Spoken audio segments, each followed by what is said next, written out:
Hello, my name is John Lewis, and this is episode 6 of the Autism Athletic podcast. And today I have a very special guest with me. It's a friend of mine, football, and has coached at many different places. And before we get started, he's going to tell us where all he's played at and coached at. So first, we'll start with your playing. Hey, it's good to be here. I've watched your podcast. It's all the first one you did with Bryce. Did a great job. I've been waiting to get on, and we've tried a couple of times to hook up, so I appreciate you having me in. Just talk a little bit about, my career. Like I told you, I grew up in Tennessee, football, basketball, baseball, and probably was a better baseball player as a young kid. Wasn't very good at football. And then as high school came and things developed, I started playing quarterback and got a little better and was fortunate enough to go to college and played at Middle Tennessee State. Finished playing there in 1990 and I was the graduate assistant coach for 2 years. Did running backs. And, we talked about it a little bit. Didn't really enjoy it.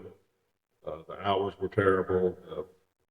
Just the way you're treated by the other coaches and things. I just didn't have a very good experience and didn't think I wanted to be a coach, but student taught my last semester at liquor school and had a blast. Loved the kids, loved working with them, doing things. Knew I wanted to be an elementary school teacher. My first goal was to move to Florida, go to the beach school, teach elementary school, and live somewhere, Clearwater, Bradenton, Sarasota, somewhere like that, Destin. And of course, none of that worked out. Long story short, guy I went to high school with called. He had moved to Baton Rouge, been there a year. They needed a quarterback coach. I said, sure. I went to move to Baton Rouge. My wife and I, we were dating at the time. I had to get married, so we got married, moved to Baton Rouge, and started our careers. And 6 months later, quarterback coach, became offense coordinator. That coach left, actually came to Cobb County, went to Harrison. And I became the head coach, stayed there for 5 more years. And we moved from there to Tennessee. I was the head coach there for 2 years in Alcoa High School. Moved from there to Campbell here in Cobb County. And was assistant there for 2 years with the same guy that brought me to Baton Rouge. And then he left, opened up Kell High School, coaching Campbell. Had some good years there. And was fortunate. Mr. Boland he had been the principal at Campbell before. He knew people I worked for. Was fortunate enough to get the Hillgrove done. And so spent the next 14 years at Hillgrove. From 2006 right at 2020. Then I moved down to South Florida for 2 years to Worth County. And then the previous 2 years I've been here at Osborne High School. That's awesome. So, I know you had like connections to schools, but was there anything else that like drew you to these schools? The first job was you got to have a job. You're done with college. A friend of mine, we didn't think anything about picking up, moving to Baton Rouge, and it was great. Still keep in touch with kids I coached way back then. It was 1993 to 98 when I was there. The job in Tennessee, I was probably 15 minutes from my family. My wife wanted to be in Georgia. We stayed a couple of years, and we decided to move to Georgia. Back in, it was, moving with somebody I knew, which was my high school buddy. And typically in ball, you go, you know somebody, you know them personally, or they're a friend of a friend. It's a very much who you know business and those kind of things. And then what you do when you get there is what keeps you. And those are the things you got. And then Campbell had a good 6 years there, enjoyed it. But at that point, it became Hillgrove was such another opportunity that could be bigger than Campbell, better than Campbell, could really advance your career. And then when I settled in at Hillgrove, you knew this is a great place to raise a family. My kids were 5th grade, 1st grade when we took the job. They both graduated from Hillgrove. My wife ended up teaching and coaching at Hillgrove. So it was really a family event for us, and a great place to be, great people. That was a really, really good 14 years of my life. And then just needing change, wanted to go back to something small, really wanted to go somewhere that wasn't very good, try to help them out, try to do, see if you could get things going. And of course, COVID hit. Being a new coach somewhere and COVID hitting, especially in the rural Southwest Georgia, was difficult. It's hard on the kids, the families there. It was difficult on us. And I know the guy that followed me had a hard time in Hill Grove, and COVID had a lot of to do with it. And then we just decided, hey, we miss Scott County and miss our friends, miss people. We came back, and of course, I go to Osborne. Would have never thought I'd coach at Osborne. Never wanted to be at Osborne, but I wanted to help Coach Salon. It was 2 magnificent years, very rewarding. He did a fantastic job. Nobody's ever gone in there and won. Nobody's gone to the playoffs. He did that. The kids were very loyal. Still see them today because my wife's still coaching track there, and they're excited to see you. It was a good bond. So I've been very blessed where I've been, who I've been around, the jobs I've had, the people I've got to work with, the players I've got to coach. It's been a real blessing. It's been 31 years now I've been coaching. A lot of people, a lot of things. My next question is, we'll start with, what was it like coaching? Not very difficult. Something you look forward to, something you were excited about, and other people couldn't let you enjoy it. Guys that coach their sons, after doing it, you feel for him because it's a no-win situation. He's only playing because you're the coach. He wouldn't be playing if you weren't there. And just the things people say, and it makes it where you're on edge. My wife was on edge. And it was hard to enjoy. But those times with him were fantastic. His senior year was incredible. He had some injuries his junior year, didn't play a whole lot. And then he was surrounded with a bunch of really good players. Sophomore got to play due to some injury thing. It turned out good. But it was overall very fun, but also very frustrating, very difficult, very hard to do. I would have rather just sat back and watched him play, be caught in some of the stuff, not on his part. Yeah, so I was manager of the football team starting in 2015, so I didn't really get to see him play much, but I've seen a little bit of him, and I've often regarded him as maybe the best over. And the few times I got to watch him play, it's fun to watch. He had Omar Black, Denton, Zach Katz, Cameron KC was in the slot. But that was it the year before. That wasn't his senior year. Manville played. Richard Coleman was playing. We were really talented. Carter Bagley was running back. Talent-wise, offensively, we were really, really good. And what was neat was he got it. He was smart. He could distribute. He wasn't this fantastic athlete that went dazzle people, but he could get balls to people. He knew what I was thinking. He got done what needed to be done.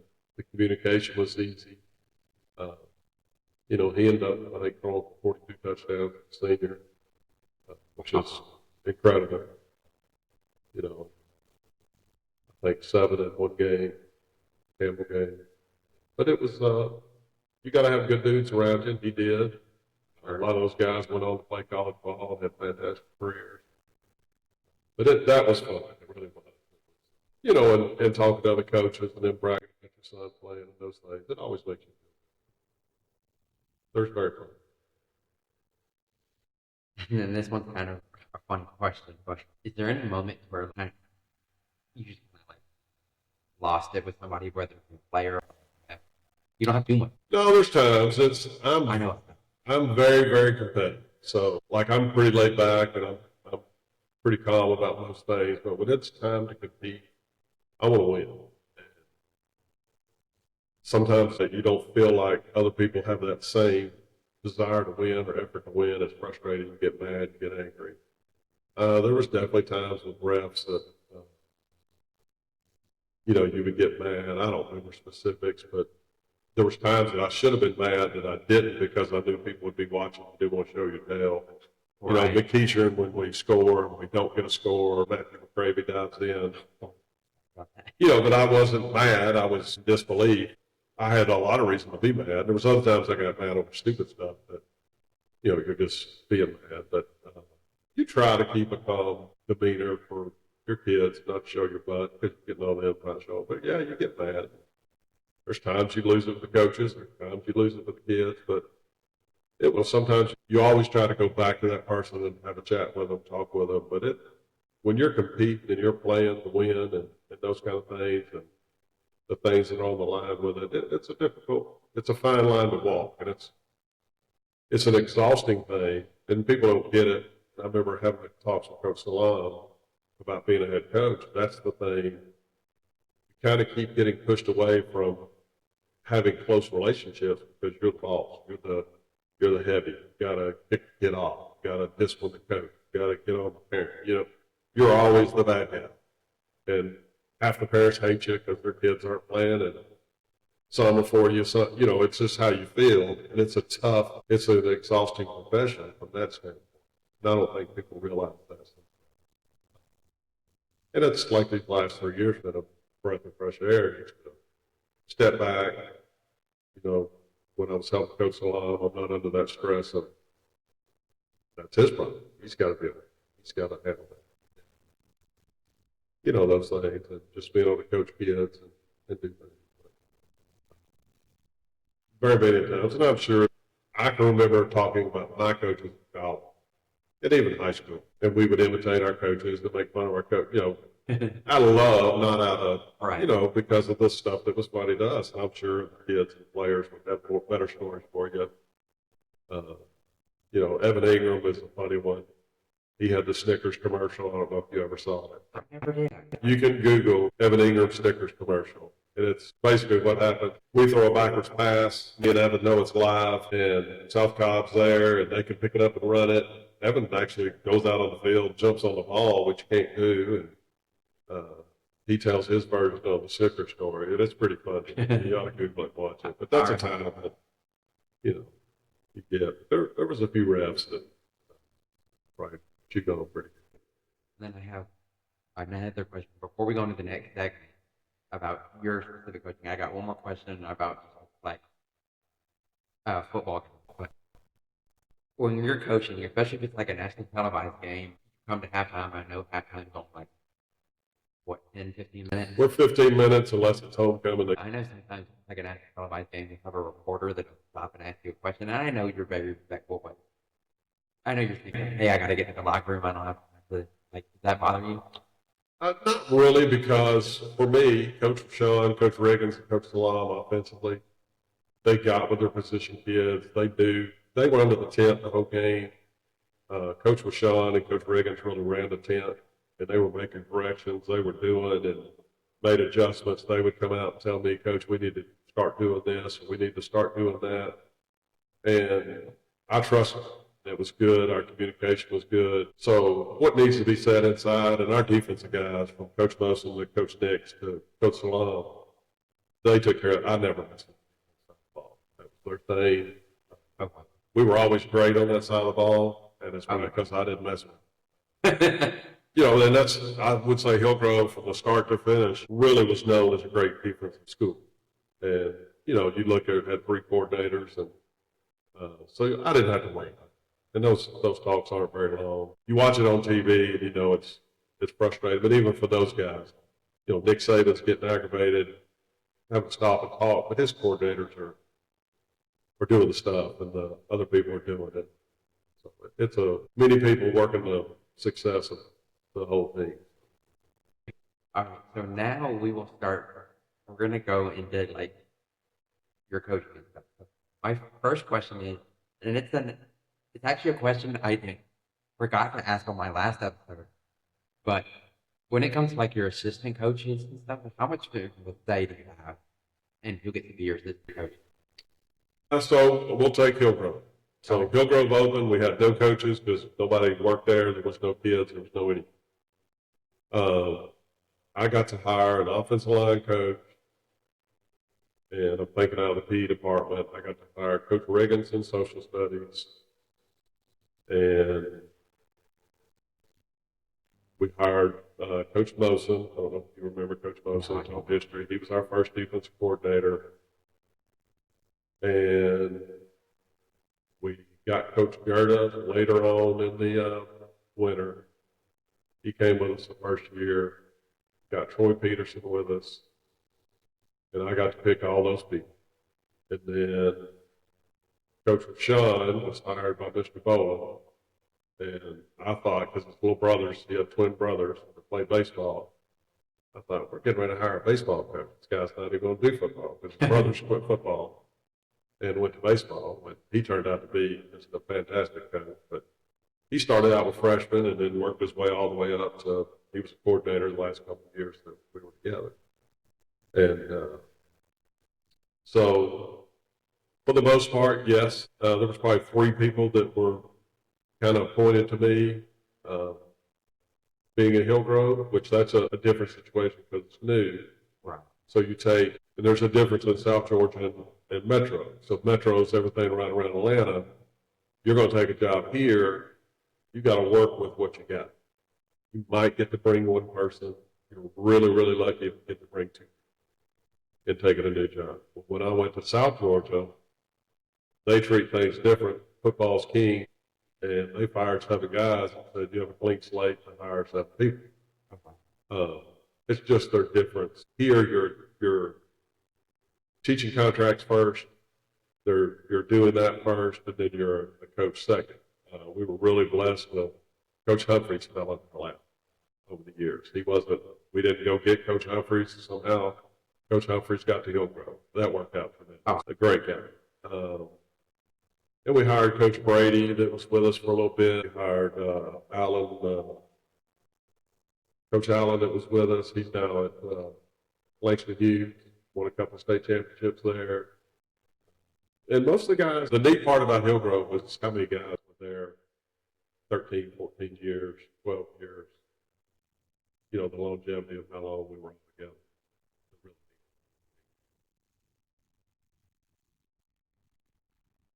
Okay.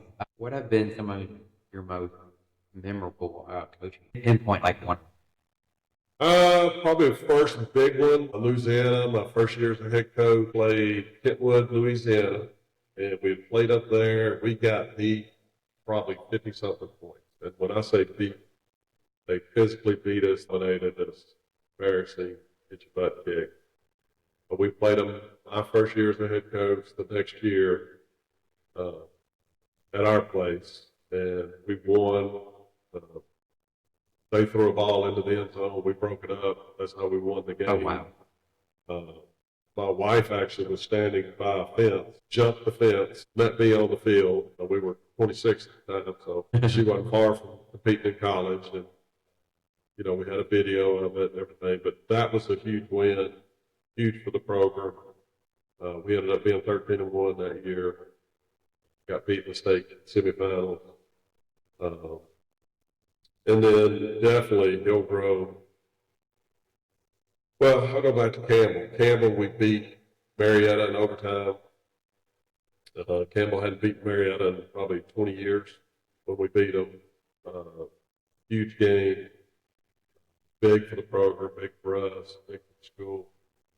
And definitely the 2 times that there was many at Hillgrove, 2 to me, when we went down and beat Camden, was phenomenal.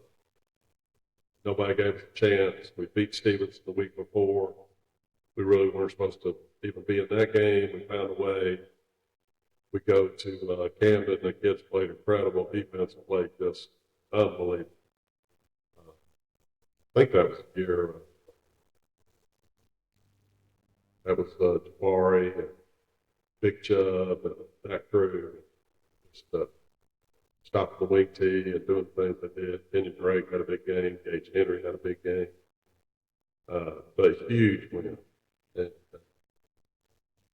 the neat thing, the Stevenson game, the really cool part was we came back on the bus late that night, and the parking lot was full of parents. Everybody started honking their horns, and blowing the horns and everything as the boys got off the bus. It was the first time we'd ever been in the playoffs in the highest classification.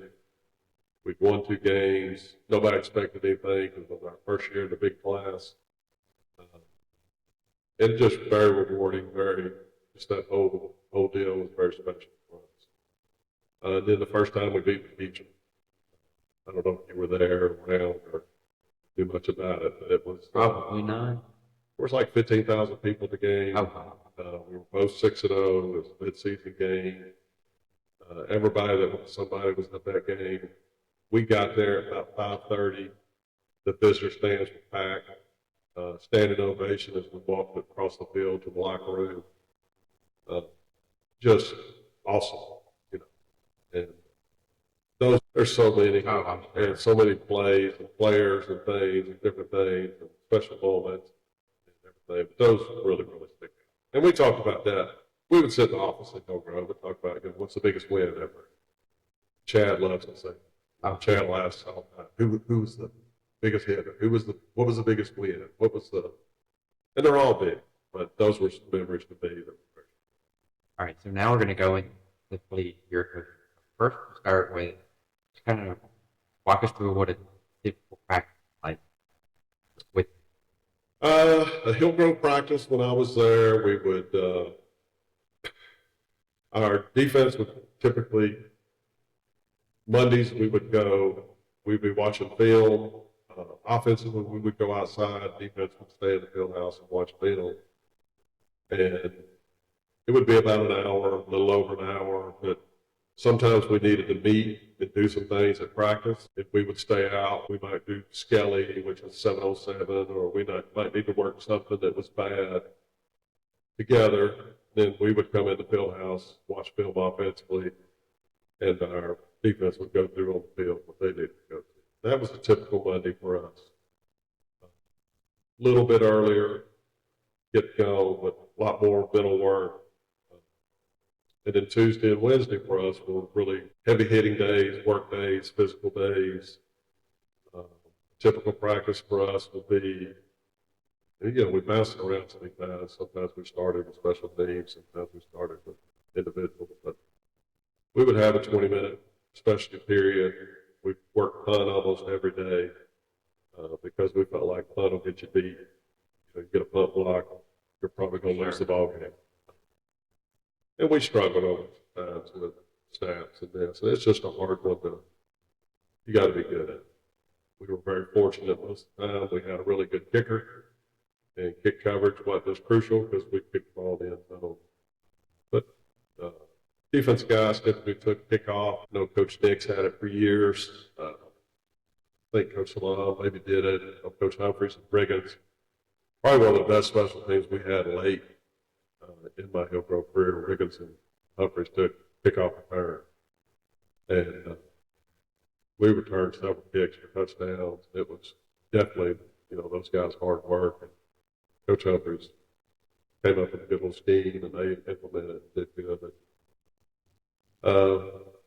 We would go from there. You would go to individual, which would typically maybe be in the quarterbacks, and quarterbacks with the running backs. Some days it was quarterbacks with the wideouts. And you work small pods, like Coach Michon would be by himself with just the O-line. Coach Gerder was with himself with just the D-line. The DBs would be just with Coach Salam or Coach Nix or whoever was coaching with them. The different linebacker coaches had the linebackers. And then the next segment would be a 15, 20-minute segment. It might be 2 groups together. For us, it was usually screen drill. We threw a lot of screens. We needed to be able to defend screens because everybody was kind of doing that kind of stuff. And we would do a 10, 15-minute screen drill period or outside period. It was outside runs, screens, and defense would work on their fits. If we had been physical, we're tackling well, we would kind of thud it up, touch it up. If we're not tackling well, not doing well, it was live, and we got at it. The rules changed as time went too. When I first started coaching, we could kill each other for as long as you wanted, as many days in a row. And at the end of my time, you could only hit for like 45 minutes a day. it was full contact, and then you had a thud period, a contact period, and charted everything, and you couldn't go 2 days, you couldn't go past 2 days, this many days in a row, and all those kind of things. So, and most of it for the better, to prevent injuries, but that's the way it was. But for the most part, our kids played very physical on Friday night, and we didn't have a lot of issues. But we got after the practice. Our coaches were competitive with each other, and I think that fed into the kids. I think it fed into practice. I think we got things out of it. From those group periods, defense always needed Skelly. They needed to see the pass routes, the throws of the other team, whether it was Coach Nix or Salam or Moslin. They would chart those plays. Probably Sunday afternoon, they put it on a card, and we'd show it to the offensive kids. We would pretend like we're McEacher, we're North Cobb, we're whoever, and we'd run those plays for them. And, Tuesday they might not fit them very good. Wednesday they're fitting them a whole lot better. And, those kind of things. You're just looking for the week for them they're starting to see a pattern in things and understanding formations and what they'll see. Coach Riggins and Washawn would always do a blitz period and go through the team's blitzes that we were playing and make sure we could block them, protect them. Our kids knew them and seen them and those things. And, everybody taking care of their parts just made it so much easier because when you got to team, all that stuff's taught, all those things are done. And, you're just now, for me, I'm trying to get timing. And then for the defensive guys, they needed to see the trick plays on first, the different nuances that, you need to see in 11 on 11. And then you got to get goal line in. Usually goal line for us was Wednesday late in the practice. Going over that short yardage stuff. Those kind of things. And then Thursdays, we typically came out in shorts, helmets only, went through, it was a dress rehearsal, go through your special teams, make sure substitutions are right, make sure all those things are covered. We would go through, we need to throw a deep ball, a Hail Mary, we need to throw we want a trickery play, we'll work it. We would do those kind of things with them just so we have those kind of things in our pocket, introduce them. And what you run into is this time, man.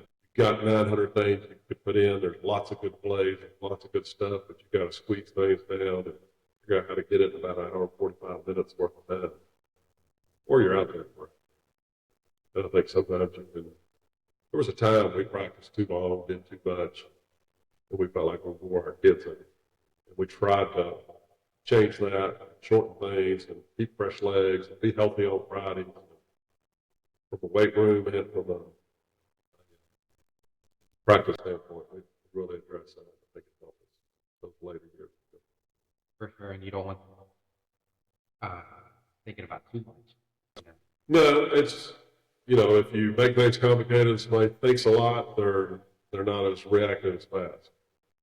Things are simple, and two, it's how you coach. Those guys do a good job of communicating. It's like defense seemed like we did a ton of stuff, but our kids do it. Our kids play very fast, because those guys did a good job coaching. So my next question is, so you have kind of a unique way of coaching. I know a lot of coaches work like headset. That's how they're calling plays, but for you, never. As long as I've known you, you've never been want to do that. You do like signals.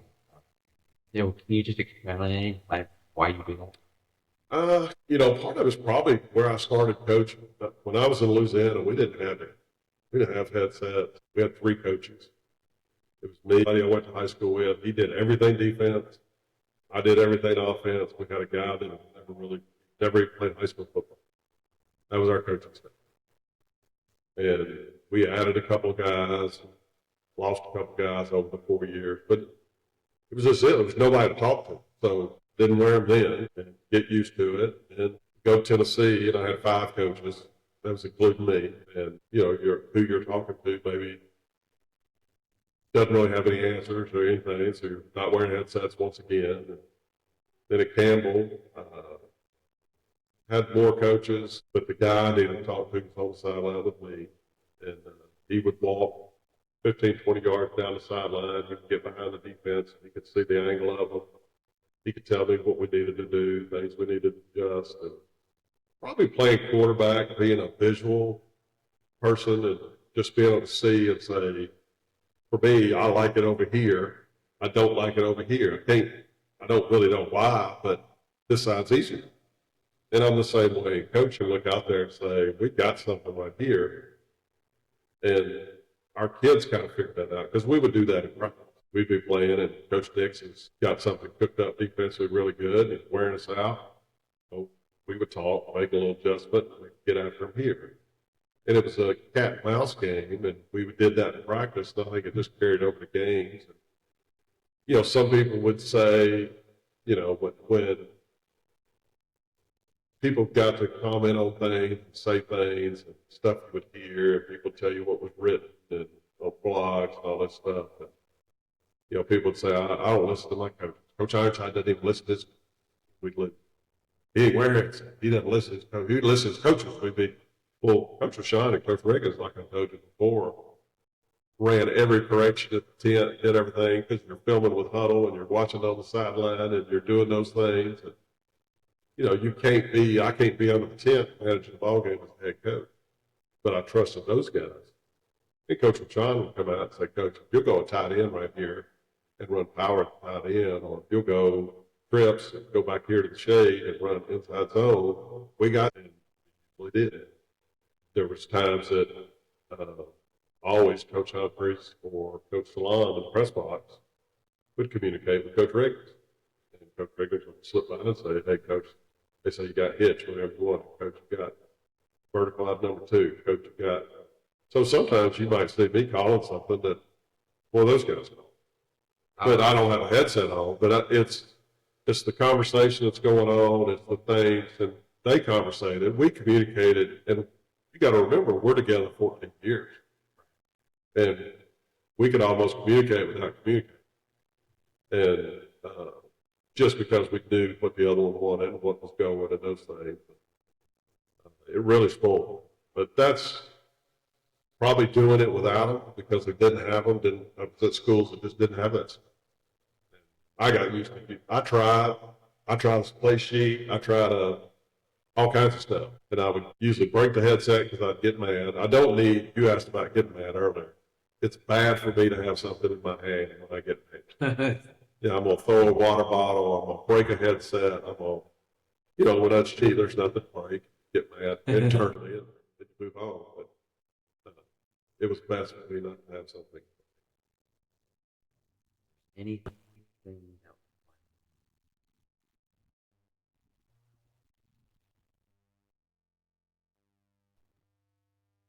All right.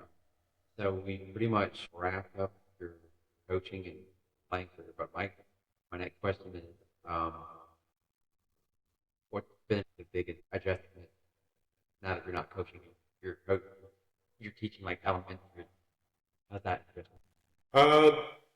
I was exhausted when I started the school year because a high school kid, you go hard for about 3 weeks, get them in a routine, like you took weight training, and then it becomes a little machine. You just kind of manage it. You go and you got to tweak it every now and then, get on y'all every now and then, get you through the warm up, get you going. Well, elementary kids, a new thing every day. They've forgotten what you told them the day before. They're full of energy. You're on your feet going from, we start at 8 o'clock in the morning and we're done at 2 o'clock and they don't stop. And there's one group right after another. And, we go kindergarten through 5th grade. And so physically, I was pooped. I was going home tired, exhausted, and whatnot. And so the teaching, that's the biggest difference, teaching. For me, July was really weird. I was asking about it today. Because the month of June, I went down to the Keys and rented a house, took my boat and fished for a month. And actually had Coach Salam with Sean and Riggins came down a week. Brother and his sons came down a week. My wife was with me about half the summer. And then another group of guys came and fished with me to end the summer. And so, June flew by. I was busy and I was out of state. And then I get back here and we fished for a couple of weeks up on Altoona and stayed busy. And then it got really hot. Fishing wasn't so great. And of course, we started school back, like July 24th. But it was really weird not going to practice at 8 o'clock in the morning, nothing to do.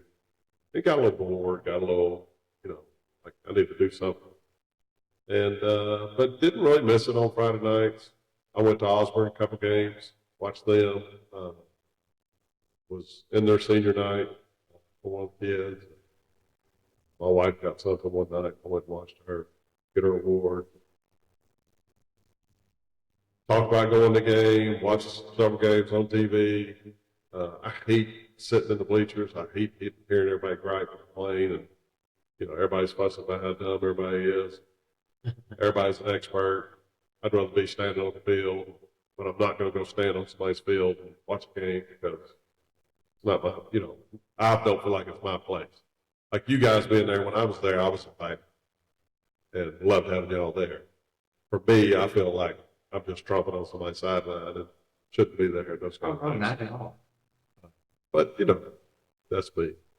And so different, but you miss the relationships. You miss high school kids. You can counsel with them, talk to them, life advice. Just different things. Kids come to you with all kinds of problems. We did the mission trips with the high school kids. It was awesome. I think we went to the Dominican. I think Hillgrove went 2 or 3 times. I know they went twice, maybe 3, and then we took an Osborne group my last year there. Just that kind of stuff, and you're laying a foundation for the rest of their life and those. And elementary kids, you're doing something, but it's not as the same. You're loving on those kids. You're trying to empower them, make them feel good, give them confidence, teach them a little discipline. You're doing the same thing with high school kids. And you miss the coaching, you sat down. You were in there when everybody's bugging and joking and picking at each other and laughing. Yeah, that was great. You're always eating. There's always something to eat. Those kind of things. So you miss those times and good people. But I've got to touch on those guys. Those things. And then one last thing before we wrap. So my last guest was the current Hillgrove coach, Justin Dation. And he actually, I don't remember specifically what he said. You can go back and watch it. But he just said that he just built this great program. Just had, I wouldn't say we talked a ton about it, but he had some good things to say about it. And how do you think you'll hear that? Well, you always want to, when you leave somewhere, you always want people to talk good about you. You never want people to really be glad you're gone. Because to me, if they're really excited you're leaving, you didn't do a very good job. And, it's Hillgrove, like I told you before, was great, but it was great because of the community. It was great because of the 13, 14 men that came through there and worked alongside with me. From our trainers that we had, Leah, Allie, and Sonny, those 3 were incredible. Coach Gerd in the weight room, Coach Peterson early on years in the weight room for us. The thing that people don't think about is our middle school program. Mike Garrett worked like 13 years with us at the middle school program.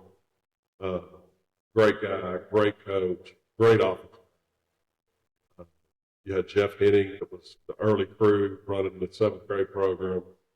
Milton Beck helped run, him and Al Saunders ran the 6th grade team. Those were my early guys that were here a long time. Then you had Derek Evans and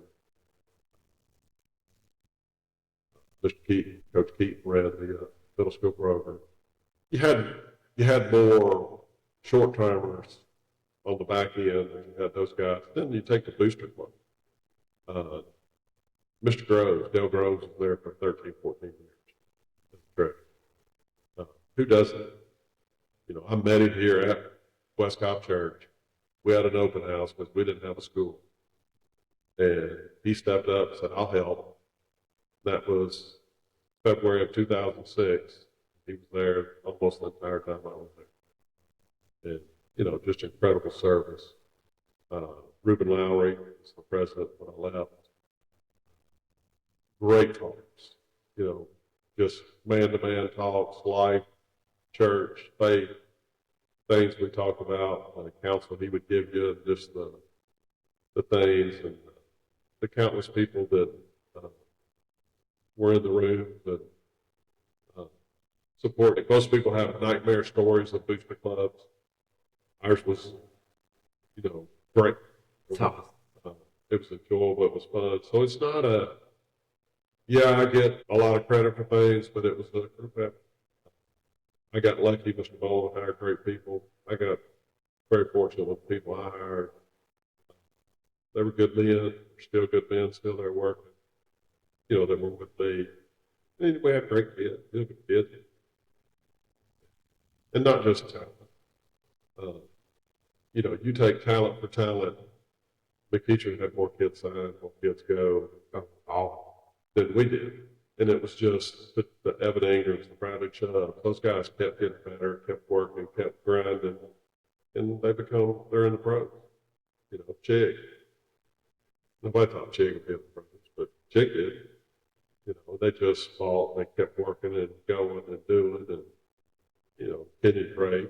But just those guys, the leadership, their attitude, all the kids that would come back all the years, that was probably the neatest thing that Oak Grove to me was you have 20, 30 ex-players on the side of it. Hanging out, coming back, and it was home. Those are the things you miss, and they're gone. I'm not the coach there anymore. I'm not, and you miss out on some of that stuff. But I'm very thankful for everybody that was a part of anything I had to do with coaching anywhere, any of my staff. And I know they had a big part of everything, players, coaches, and support staff. Mama, you ate with us. oh yeah. Great group. They loved on the kids, fed us great, took care of us, did all those things. And those were all their ideas. Weren't mine. But I appreciate Coach saying nice things. And you kind of got to. I know when I go places, you say nice things about the coaches, but I do appreciate it. I've heard nothing but good things. I've probably said hey to Coach. That's about the extent of our relationship. Everybody I talk to, Coach is a great guy. They speak highly of him. They had a great year. He's riding the ship. It was rough waters for a little bit, but like we said before, following COVID, I'm saying it's tough. It's tough times. It's kids left, everything. But Hillgrove will always do Hillgrove. That's a good place. Great community. It's solid. Well, this about wraps up all I have for you today, and I appreciate you coming out and taking the time to do this interview. And if you ever want to come out and forward, I'm sure we'd love to see you there. And I really enjoyed the interview. Thank you so much. I appreciate you. Thanks, sir. You did great.